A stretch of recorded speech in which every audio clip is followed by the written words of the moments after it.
आदाब अस्सलाम, मैं सैफुल इस्लाम आप तमाम दर्शकों का अहवाले दुनिया की ख़ास पेशकश विधायक जी में स्वागत करता हूँ। आज हमारे साथ मौजूद हैं पूर्वांचल के आज़मगढ़ से गोपालपुर की सीट से विधायक जनाब नफ़ीस अहमद साहब।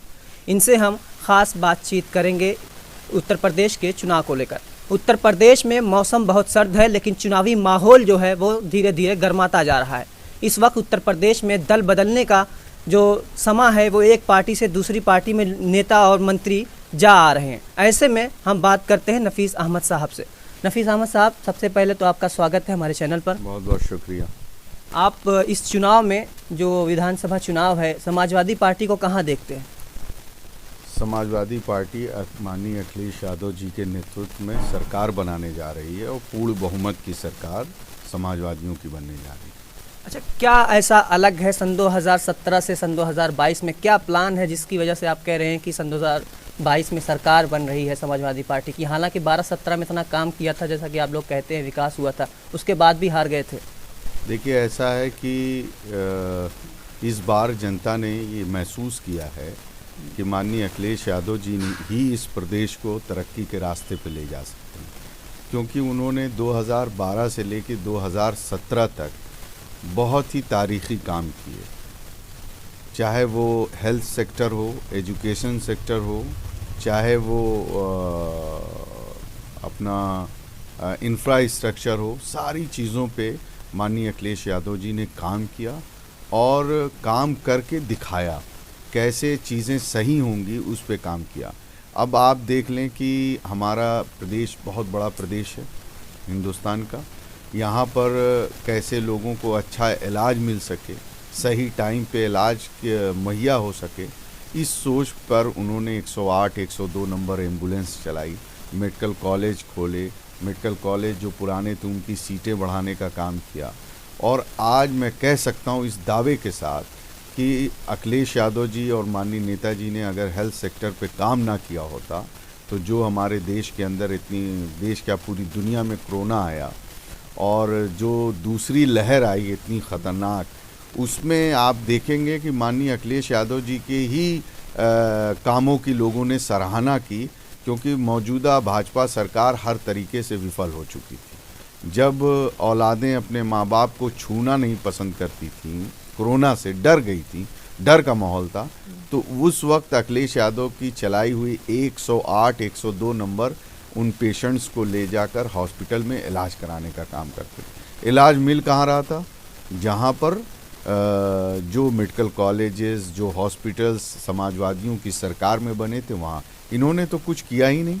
इन्होंने तो अटल बिहारी वाजपेयी जी के नाम पर मेडिकल कॉलेज की बुनियाद रखी और 5 साल हो गए उसको बना नहीं पाया। उसका कार्यालय भी जो है समाजवादियों के बनाए हुए हॉस्पिटल जो लोहिया इंस्टीट्यूट है उस पे चल रहा है। अच्छा, आपने अभी कहा कि कोरोना महामारी में समाजवादियों ने का जो हॉस्पिटल था वही काम आया, लेकिन आरोप लग रहा है अखिलेश यादव जी पर कि कोरोना महामारी में वो जनता के बीच नहीं पहुंचे। देखिए, मैं आपसे कहना चाहता हूं कि माननीय अखिलेश यादव जी और उनका परिवार और उनके सभी कार्यकर्ता, हम जैसे कार्यकर्ता, दिन रात जो वो कर सकते थे कोरोना काल में लोगों की मदद करने के लिए, राशन पहुंचाना, दवा, इलाज, जो जितना हम विपक्ष में हो सकता था वो सारा काम किया। ये आईने की तरह साफ है। आपने देखा होगा कि हमारी माननीय पूर्व सांसद आदरणीय डिम्पल यादव जी खाने का लंच पैकेट्स लेकर जब मजदूर और लोग अपने घरों की तरफ पैदल मार्च कर रहे थे तो वो सड़कों पे उस अनाज को बांटने का काम कर रही थी। इसी तरीके से हमारे कार्यकर्ता पूरा नोएडा से लेकर बलिया तक लगे हुए थे, रास्ते भर लोगों को खाने का पैकेट्स देना, फल देना, जो हो सकता था वो किया। जहाँ तक ऑक्सीजन का है तो माननीय अखिलेश यादव जी आजमगढ़ से सांसद हैं। उन्होंने यहाँ के पीजीआई हॉस्पिटल को 1 करोड़ दिया, यहाँ पे मशीनों के लिए पैसे दिए। साथ ही साथ हम लोगों ने भी अपने स्तर से जो हो सकता था अपने दोस्तों से मिलकर ऑक्सीजन सिलेंडर जो छोटे वाले थे उसको मंगवाने का काम किया गया और जितना हो सकता था हम लोगों ने सबकी मदद की। लेकिन भारतीय जनता पार्टी के लोग, क्योंकि वो सत्ता सरकार में थे, वो कहीं सड़कों पे नज़र नहीं आए। साथ ही साथ आपने देखा होगा कि हिंदुस्तान में ऑक्सीजन सबसे ज़्यादा बनाया जाता है, लेकिन हिंदुस्तान में ही भारतवर्ष में ऑक्सीजन की कमी से इतनी मौतें हुई और ख़ास तौर से उत्तर प्रदेश में सबसे ज़्यादा मौतें हुई, और आंकड़े को छुपाने का काम भारतीय जनता पार्टी सरकार ने किया। अच्छा, आजमगढ़ से अभी आपने कहा कि अखिलेश यादव सांसद हैं, उनकी काफ़ी जिम्मेदारियां होंगी आजमगढ़ पर। तो आजमगढ़ के आप ही के क्षेत्र में बिलरियागंज पड़ता है, वहाँ पर सीएए को लेकर जो तांडव पुलिसिया तांडव मचाया गया था, उसके बाद अखिलेश यादव आजमगढ़ नहीं पहुँचे, ना एक ट्वीट किया। जामिया मिल्लिया इस्लामिया का एक वफद वहाँ पहुँचा स्टूडेंट्स का 5 फरवरी को, और उन अखिलेश यादव ने वादा किया कि मैं कल सुबह तक वहाँ पहुँच जाऊँगा, लेकिन उसके बाद सालों बीत गए, 1-1.5 साल अखिलेश यादव नहीं पहुँचे। जब चुनाव आया फिर अखिलेश यादव को आजमगढ़ की याद आई। देखिए, ऐसा है कि मैं आपको बता दूं, माननीय अखिलेश यादव जी हैं और माननीय नेताजी, शुरू से समाजवादियों ने ये कहा है कि अगर इटावा उनकी जो है उनका शरीर है तो आजमगढ़ उनकी दिल की धड़कन है।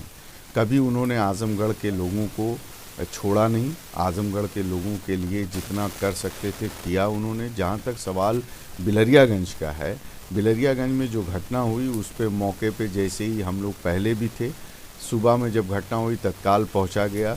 माननीय अखिलेश यादव जी ने उच्च अधिकारियों से फ़ौरन मेरी बात हुई, उन्होंने उच्च अधिकारियों से बात की। उसके बाद इस मुद्दे को हम लोगों ने और ख़ास तौर से हमने जो है विधानसभा के अंदर भी उठाया और सरकार के सामने इस पक्ष को, अपने लोगों के पक्ष को रखा कि इसकी जांच होनी चाहिए और दोषी पुलिस वालों के खिलाफ कार्रवाई होनी चाहिए। और माननीय अखिलेश यादव जी ने वहाँ के जो भी सम्मानित लोग थे, पीड़ित पक्ष था, सबसे उन्होंने बात भी की और मुलाकात भी की। और ये कहना ये विरोधियों की एक साजिश है कि वो कहते हैं, ऐसा नहीं। उन्होंने हर संभव मदद करने का काम किया, हर कोशिश की कि उन लोगों की मदद होनी चाहिए। एक सवाल भाजपा की तरफ से ये उठता है आप पर कि अगर समाजवादी पार्टी की सरकार आई तो फिर से गुंडा राज आ जाएगा। आप ये बताओ कि भारतीय जनता पार्टी की सरकार जिस दिन से है, आप बताओ एसएसपी के घर में घुस के भाजपाइयों ने तांडव किया सहारनपुर में, ये बात कोई छुपी नहीं है। बुलंदशहर के अंदर एक इंस्पेक्टर को भाजपाइयों ने दौड़ाकर उनकी हत्या कर दी हैं। आप ये बताओ, रात के अंधेरे में एक बेटी को उसके घर वालों को नहीं सौंपा गया और पुलिसिया ज़बरदस्ती करके इस सरकार ने उसका दाह संस्कार करा दिया। आज अभी कुछ दिन पहले जो पंचायत चुनाव थे उसके अंदर आप बताएं कितनी ज़्यादतियाँ हुई, चीरहरण हुआ, जो हम लोग महाभारत में देखा था, पढ़ा था, टीवी चैनल्स में देखा था, उस तरीके से महिलाओं की साड़ियाँ खींची गईं। आप बताओ इससे ज़्यादा आतंक कहाँ पे होगा? आप बताइए कि लोग अपने आप को सुरक्षित महसूस नहीं कर रहे हैं। बेटियों के साथ सब अत्याचार उत्तर प्रदेश में बढ़े हैं, हत्याएं बढ़ी हैं। ये कहते हैं, आप बताओ लखनऊ के अंदर हत्या हो जा रही है, कौन है हत्यारे? कभी ये बताएंगे? तो ये भाजपा के लोग झूठ बोलना जानते हैं और झूठ इस कदर बोलते हैं कि दुनिया को लगे कि ये सही है। लेकिन इस वक्त पूरी जनता ने ये तय कर चुका है कि भाजपा की छुट्टी करनी है और अपनी सरकार माननीय अखिलेश यादव जी को मुख्यमंत्री बनाना है। अच्छा नफीस साहब, आप भी एक मुस्लिम हैं और कहा जाता है कि समाजवादी पार्टी, जैसा कि भाजपा का आरोप लगता है कि मुसलमानों को बहुत साथ देती है, अब्बा जान के नारे लगाए योगी आदित्यनाथ ने, लेकिन कहीं ना कहीं इसके बाद अखिलेश यादव को एक डर महसूस हुआ, उसके बाद वो भी सॉफ्ट हिंदुत्व की तरफ बढ़ रहे हैं, क्योंकि जब वो अलीगढ़ मुस्लिम यूनिवर्सिटी का नाम लिखते हैं तो मुस्लिम नहीं लगाते हैं, और वो बहुत सारी ऐसी चीज़ें हैं जिसके बाद एक कार्यकर्ता की हत्या कर दी गई, जिसपे एक अखिलेश यादव का ट्वीट तक नहीं आया। देखिए, ऐसा है कि समाजवादी पार्टी जिस दिन से वजूद में आई वो इंसाफ की लड़ाई लड़ती है।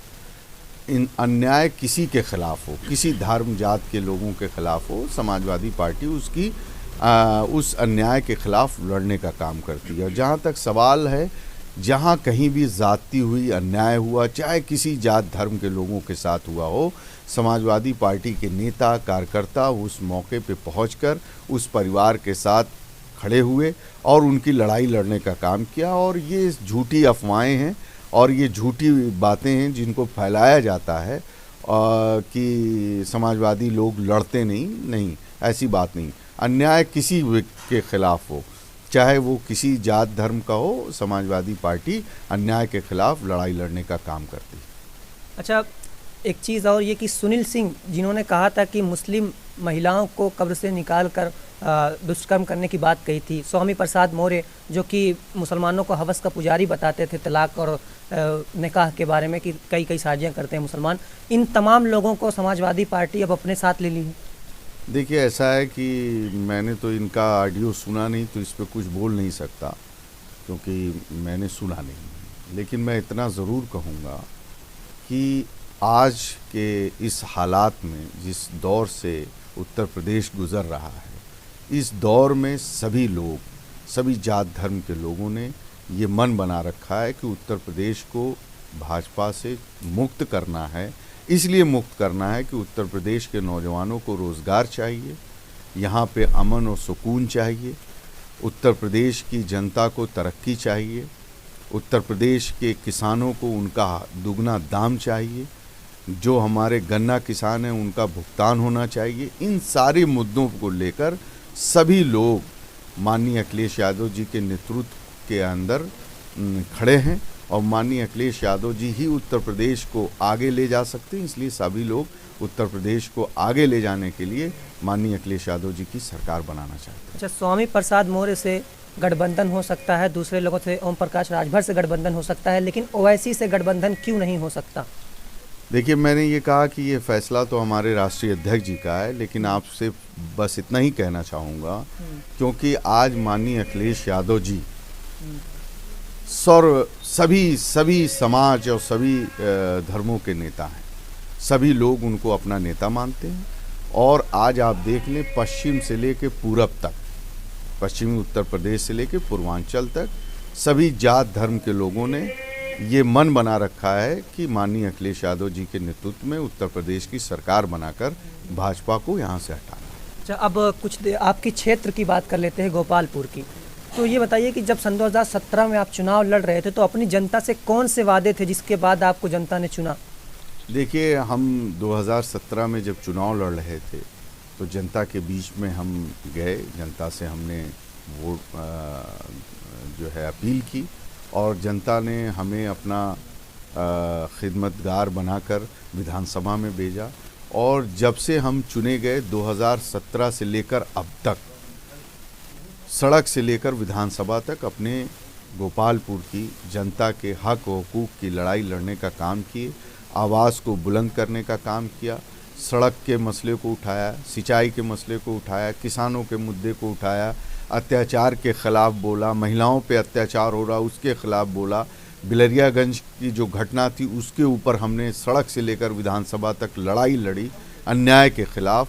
और हम ये तय कर चुके हैं कि हम ता ज़िंदगी अन्याय के ख़िलाफ़ लड़ाई लड़ते रहेंगे। जहाँ तक सवाल है हमारी विधानसभा का, हमारी विधानसभा में कुछ बहुत से काम माननीय अखिलेश यादव जी की हुकूमत में, माननीय नेताजी की हुकूमत में हुआ, लेकिन कुछ काम ऐसे थे जो हमने वादा किया था। और माननीय अखिलेश यादव जी जब हमारे चुनाव प्रचार में आए थे तो उन्होंने भी ये कहा था कि समाजवादियों की सरकार बनने पर गोपालपुर विधानसभा में तहसील बनाई जाएगी, बच्चियों को अच्छी तालीम और शिक्षा मिल सके उसके लिए उनकी कॉलेज बनाए जाएंगे। हमारे बड़ी तादाद में हमारे क्षेत्र के नौजवान फ़ोर्स की तैयारी करते हैं, फ़ोर्स में जाने के लिए, तो उनके लिए एक अच्छा स्पोर्ट स्टेडियम बनाया जाएगा जिससे उनको अच्छी ट्रेनिंग मिल सके। और क्योंकि हमारे क्षेत्र में दूध का बहुत बड़ा उत्पादन होता है, उसके लिए भी कोई व्यवस्था की जाएगी जिससे हमारे जो उस व्यवसाय से जुड़े हुए लोग हैं उनको दिक्कत परेशानी का सामना ना करना पड़े। साथ ही साथ मेरी एक जो सरकार जब हमारी बनेगी, और मुझे पूरा भरोसा है माननीय अखिलेश यादव जी पर कि गोपालपुर क्योंकि बाढ़ग्रस्त इलाका है, वहाँ पर इलाज का बहुत वो रहता है, तो वहाँ पर कोशिश रहेगी और मुझे पूरा यकीन है कि हम समाजवादियों की सरकार बनने पर वहाँ 100 बेड का सुपर स्पेशलिस्ट हॉस्पिटल भी बनाने का काम होगा। और जो भी हमारे काम ऐसे हैं जिनसे हमारी जनता को सहूलियतें मिल सकती हैं, हमारे नौजवानों को रोज़गार मिल सकता है, हमारे नौजवान कैसे आगे बढ़ सकते हैं, उन सारी चीज़ों पे हम लोग काम करेंगे। जो मेरे तमाम सवालात थे आपने एक ही सवाल में उनका सबका जवाब दे दिया है। एक चीज़ ये है कि जब हम यहाँ पर ग्राउंड रिपोर्टिंग कर रहे थे तो कई लोगों ने ये कहा कि कोरोना काल में जब ऑक्सीजन की ज़रूरत थी तो नफीस अहमद से मुलाकात नहीं हो पा रही थी, कॉल कर रहे थे तो कॉल नहीं उठ रही थी। इस पर कितनी सच्चाई है? देखिए, ऐसा है कि हो सकता है मेरे जिस भाई ने आपसे कहा हो उसको जानकारी ना हो। तकरीबन मैं समझता हूँ कि दिल्ली, गुजरात, केरला, मुंबई, न्यू बॉम्बे, जहाँ तक मेरे ताल्लुकात थे, मेरे अपने लोग थे, उन लोगों के ज़रिए मैंने अपने विधानसभा क्षेत्र के लोगों की इमदाद की, क्योंकि उस वक्त लोग परेशान थे। मेरे पास पूरी सूची पड़ी है, लेकिन ये अच्छी बात नहीं है कि मैं उन लोगों का नाम आपके सामने रखूं, लेकिन जिन लोगों की मैंने मदद की है वो इस चीज़ को जानते हैं। साथ ही साथ विधानसभा गोपालपुर में कोरोना काल में मैंने खुद अपने पैसे से ऑक्सीजन सिलेंडर मंगवाए लोगों की मदद करने के लिए। मुझे लगा कि मेरी विधानसभा में ऑक्सीजन बेड उपलब्ध होने चाहिए, तो मैंने 25 लाख रुपया अपनी निधि जैसे ही चालू हुई वैसे ही मैंने 25 लाख रुपया मैंने डीएम को लिखा कि मेरे विधानसभा में किसी भी हॉस्पिटल को आप चिन्हित करके वहाँ ऑक्सीजन बेड का इंतज़ाम करें, जिससे हमारे लोगों को इलाज मिल सके। साथ ही साथ मैं आपको बताना चाहूँगा, शायद उस मेरे भाई को जानकारी नहीं हो, अब तक लगभग 2.5 करोड़ से ऊपर मैं सरकार से लोगों के इलाज के लिए पैसा ला चुका हूँ। और साथ ही साथ मैं अपनी निधि से जो गंभीर रोगी थे, जिनको इमरजेंसी थी, तत्काल उनको इलाज की आवश्यकता थी, हार्ट की, कैंसर की, किडनी की, तो उनको भी अपने निधि से हम लोगों ने मदद करने का काम किया। साथ ही साथ कैसे हमारे क्षेत्र में चीज़ों सही हो सकती। हमारे क्षेत्र की बिलरियागंज कस्बे की सड़क जब मैं विधायक बना था पूरी तरीके से ख़राब थी, चलना मुश्किल था। इस सरकार ने जो पैसा आवंटन हुआ था उसको रोक दिया था। विधानसभा के अंदर मैंने इस आवाज़ को बुलंद किया गोपालपुर की, और सरकार जो अंधी और बहरी थी उसको जगाने का काम किया। उन्होंने पैसा भेजा और आप बिलरियागंज कस्बे की आज सड़क देख लें कितनी अच्छी बनी। वहीं से बिलरियागंज से रौना पार जाती एक सड़क, जो सड़क पूरी तरीके से ख़त्म हो गई थी, मैंने विधानसभा के अंदर सवाल लगाकर वहां आवाज़ को उठाने का काम किया। गोपालपुर क्षेत्र तक की 77 लाख रुपया रिपेयरिंग का पैसा पास हुआ और आज वो सड़क चलने लायक बनी है। इस तरीके से तमाम ऐसी सड़कें हैं। नसीरपुर से फुलवरिया जो सड़क जा रही उसको भी मैंने विधानसभा में उठाया, आज वो बन गई। जो है मोतीगंज से होते हुए सिहरा होते हुए गुलोर तक की सड़क वो भी बन रही है। हमारे जुल्हापुर कंधरापुर मार्ग पूरी तरीके से ख़राब हो गया था, विधानसभा में उठाया, आज वो भी सड़क बन रही है और नई टेक्नोलॉजी से बनाया जा रहा है। वहीं से हमारा सहदा जंगल की तरफ से एक सड़क आती है जो कि कुछ पार्ट सदर विधानसभा का वो भी ख़राब हो गई थी, वो भी सड़क स्वीकृत हुई। सरधा से भीमबर, रुद्रपुर से जो है सड़क भीमबर तक, अरे सरधा तक, इन सारी सड़कों को मैंने बुलंद की आवाज़। हमारे यहाँ फायर स्टेशन माननीय अखिलेश यादव जी के दौरे हुकूमत में बना था, लेकिन वो फायर स्टेशन चालू नहीं हुआ। लेकिन जब हम विधायक बने तो हमने देखा कि हमारे यहाँ आग लगती है तो दमकल की गाड़ियाँ दूसरे ब्लॉकों से आती हैं, तो हमने उसको भी विधानसभा में उठाया, उसको भी पास हुआ। साथ ही साथ हमारे यहाँ जो है एक देवारा में बुढ़ऊ बाबा का स्थान है, एक धार्मिक स्थल है जहाँ पे हमारे क्षेत्र के लोगों की बड़ी आस्था है, बहुत बड़ी आस्था है। तो एक योजना आस्था है, तो हमने उसकी भी मांग की और 49 लाख रुपया स्वीकृत होकर आज उस स्थान का सुंदरीकरण हुआ है और बहुत अच्छा बन गया है, लोगों के लिए आसानियाँ हो गई हैं। इस तरीके से हमारे जो रोड थी बंधे की, वो ख़राब हो गई थी, उस पर मैंने आवाज़ उठाई, वो बन गया। तो इन सारे मुद्दों पे लगातार हम लोग लड़ते जा रहे हैं। लेकिन आप जानते हो राजनीति में कुछ लोग होते हैं जो आपके किसी चीज़ को पसंद नहीं करते, तो वो लोग आरोप प्रतिरोप लगाते हैं। लेकिन मैं आपके माध्यम से कहना चाहता हूँ, बताना चाहता हूँ कि गोपालपुर की एक एक जनता जो है समाजवादी विचारधारा से लैस है और लोग समाजवादियों की सरकार बनाना चाहते हैं।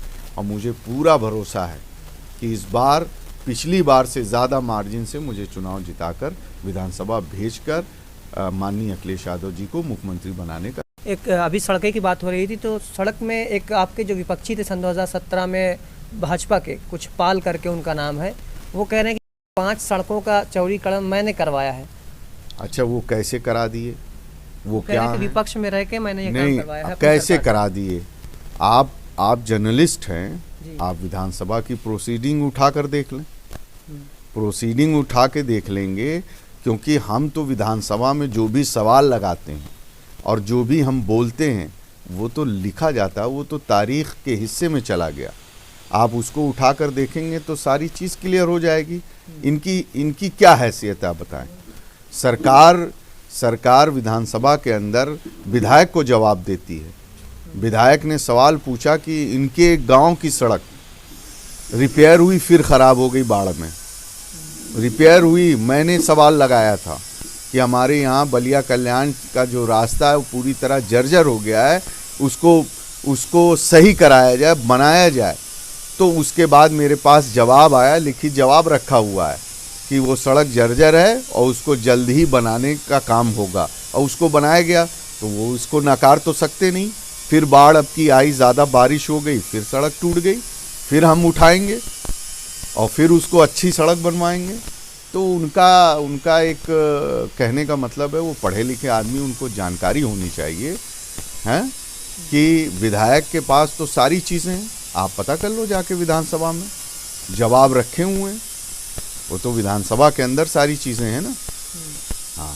अच्छा, आपने अपने लोगों से मिलने के लिए कोई दफ्तर बनाया, कुछ ऐसी चीज़ जहां हर आम जनता भी आपसे आकर मिल सके? देखिए, ऐसा है कि एक चीज़ तो मैं बता दूं कि पहली चीज़ तो ये है कि हमारा जो है नसीरपुर में कार्यालय समाजवादी पार्टी का पहले दिन से चल रहा है। जब से मैं वहाँ आप उपस्थित रहते हैं? मैं वहाँ भी जाता हूँ और मैं हर वक्त 24 घंटा अपने जनता के लिए उपस्थित रहता हूँ, 24 घंटा। और मैं टाइम का बहुत पाबंद आदमी हूँ। आपने सुबह मुझसे 9 बजे का वादा किया था और आपको याद होगा कि 9 बजते मैंने आपको 10 बार फ़ोन कर दिया कि आप कहाँ, क्योंकि मेरी जनता मेरा इंतज़ार करती है मैं कि टाइम से मुझे क्षेत्र में जाकर जनता की खिदमत में लगना है।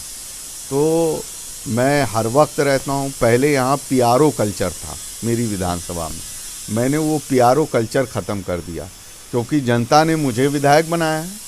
उसका हक मेरे ऊपर है, मेरा हक उसके ऊपर है। तो इसलिए जिसको ज़रूरत है वो मुझे याद करती है, मैं उनको याद करता हूँ। यहाँ कोई माध्यम नहीं है, सीधे जनता के बीच में रहना है, जनता की सेवा करना है। एक अंतिम सवाल ये है कि आप ही के पार्टी के कुछ लीडर हैं जो आप पर आरोप लगाते हैं कि आप समाजवादी पार्टी में लोगों को जोड़ने के बजाय तोड़ने का काम करते हैं। सीनियर लीडरों को तरजीह नहीं देते हैं, ऐसे आरोप आप पर लगते हैं।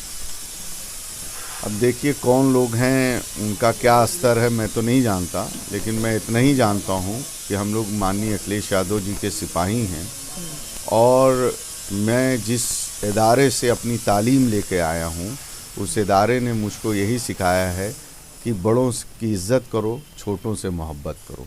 इससे ज़्यादा मैं कुछ नहीं जानता। अगर टिकट नहीं मिला समाजवादी पार्टी से, तो क्या जिस तरीके से टिकट नहीं मिलने के बाद एक नेता विधायक जो दूसरी पार्टी में भाजपा के विधायक जो हैं वो सपा में आ रहे हैं, सपा वाले भाजपा में जा रहे हैं, तो क्या आप भी किसी दूसरी पार्टी की तरफ देखेंगे? मैंने आपसे कहा कि मैं अखिलेश यादव जी का सिपाही हूँ और अखिलेश यादव जी के हर फैसले को मैं मानूंगा। बहुत बहुत शुक्रिया बातचीत करने के लिए। शुक्रिया, बहुत शुक्रिया। ये थे जनाब नफ़ीस अहमद साहब, जो कि गोपालपुर से विधायक हैं और पूर्व मंत्री भी रह चुके हैं, राज्य मंत्री। और ये इनके जो काम थे उन कामों को लेकर तफसीली गुफ्तगू हुई। और ऐसी ही दूसरी खबरों के लिए बने रहें हमारे साथ। कैमरामैन फैसल आज़मी के साथ सैफुल इस्लाम सैफ़ी, गोपालपुर।